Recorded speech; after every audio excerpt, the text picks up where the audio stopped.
Hi friends, നമസ്കാരം. ചോറിനൊപ്പം മാത്രമല്ല, പുട്ട്, ദോശ ഇവയ്ക്കൊപ്പം നല്ലൊരു കോമ്പിനേഷനായിട്ട് സെർവ് ചെയ്യാൻ പറ്റുന്ന തേങ്ങ വറുത്തരച്ച കത്തിരിക്ക കറിയാണ് ഞാനിന്ന് തയ്യാറാക്കാൻ പോകുന്നത്. My name is Sheeja. Welcome to my video.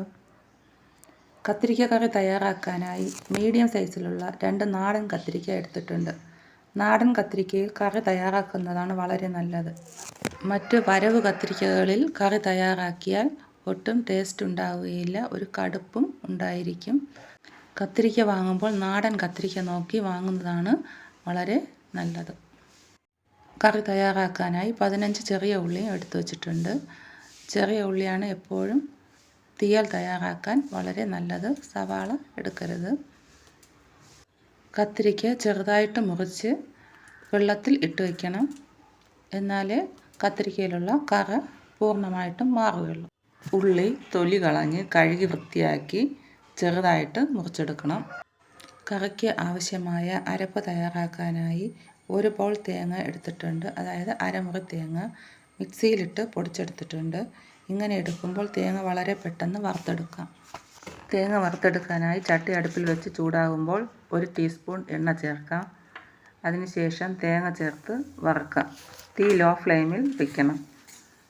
തേങ്ങ പകുതി വേകാകുമ്പോൾ അതിലേക്ക് 5 അല്ലി വെളുത്തുള്ളിയും 2 തണ്ട് കറിവേപ്പിലയും ചേർത്ത് കൊടുക്കാം. 1/4 ടീസ്പൂൺ ജീരകം ചേർത്ത് കൊടുക്കാം.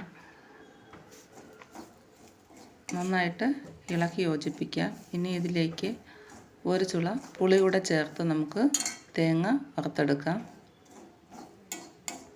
തേങ്ങ വെന്ത് വന്നിട്ടുണ്ട്. ഇനി ഇതിലേക്ക് ആവശ്യമായ പൊടികൾ ചേർത്ത് കൊടുക്കാം. 1 ടേബിൾ സ്പൂൺ മുളക് പൊടി, 1/2 ടേബിൾ സ്പൂൺ മല്ലിപ്പൊടി, 1/4 ടീസ്പൂൺ മഞ്ഞൾപ്പൊടി, 1/4 ടീസ്പൂൺ കായം, ഇവയാണ് ഞാനിവിടെ ചേർത്ത് കൊടുത്തിരിക്കുന്നത്. പൊടികളുടെ പച്ചമണം മാറുന്നത് വരെ നമുക്കതൊന്ന് ഇളക്കി കൊടുക്കാം. അടുപ്പ് ഓഫ് ചെയ്യാം. അതിനുശേഷം തേങ്ങ തണുക്കാനായിട്ട് മാറ്റി വയ്ക്കാം. തണുത്തതിന് ശേഷം നമുക്കത് അരച്ചെടുക്കാം. കായപ്പൊടി കൂടെ ചേർത്ത് തയ്യാറാക്കുമ്പോൾ തീയൽ ഒരു പ്രത്യേക ടേസ്റ്റാണ്. കുക്കറിലാണ് കറി തയ്യാറാക്കുന്നത്. അതിനുവേണ്ടി കുക്കർ അടുപ്പത്ത് വെച്ച് ചൂടാകുമ്പോൾ 2 ടേബിൾ സ്പൂൺ വെളിച്ചെണ്ണ ചേർത്ത് കൊടുക്കാം. അതിലേക്ക് കഴുകി വൃത്തിയാക്കി മാറ്റി വച്ചിരിക്കുന്ന വഴുതനങ്ങ ചേർത്ത് കൊടുക്കാം. 1 മിനിറ്റ് ഇത് എണ്ണയിലിട്ട് ഫ്രൈ ചെയ്തെടുക്കണം. അതിനുശേഷം അരിഞ്ഞു വച്ചിരിക്കുന്ന ചെറിയ ഉള്ളി ചേർത്ത് കൊടുക്കാം. ചെറിയ ഉള്ളിയും ചേർത്ത് വഴറ്റി കൊടുക്കണം. അതിനുശേഷം ആവശ്യത്തിനുള്ള ഉപ്പ് ചേർത്ത് കൊടുക്കാം. 1/2 ടേബിൾ സ്പൂൺ ഉപ്പ് ഞാൻ ചേർത്ത് കൊടുത്തിട്ടുണ്ട്. അതൊന്ന് ഇളക്കി യോജിപ്പിച്ചതിന് ശേഷം അരച്ചെടുത്ത് വച്ചിരിക്കുന്ന അരപ്പ് കൂടെ ചേർത്ത് ഇളക്കി കൊടുക്കാം.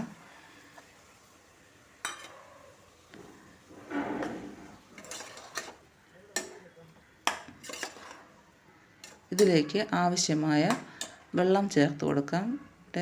തിളച്ച വെള്ളമാണ് ഞാനിവിടെ ചേർത്ത് കൊടുക്കുന്നത്. 1.5 കപ്പ് തിളച്ച വെള്ളമാണ് ഞാനിവിടെ ചേർത്ത് കൊടുത്തിരിക്കുന്നത്.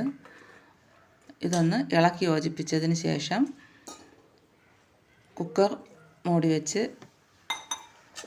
3 വിസിൽ വരുന്നത് വരെ കുക്ക് ചെയ്യാം. കത്തിരിക്ക തീയൽ ഇവിടെ തയ്യാറായിട്ടുണ്ട്.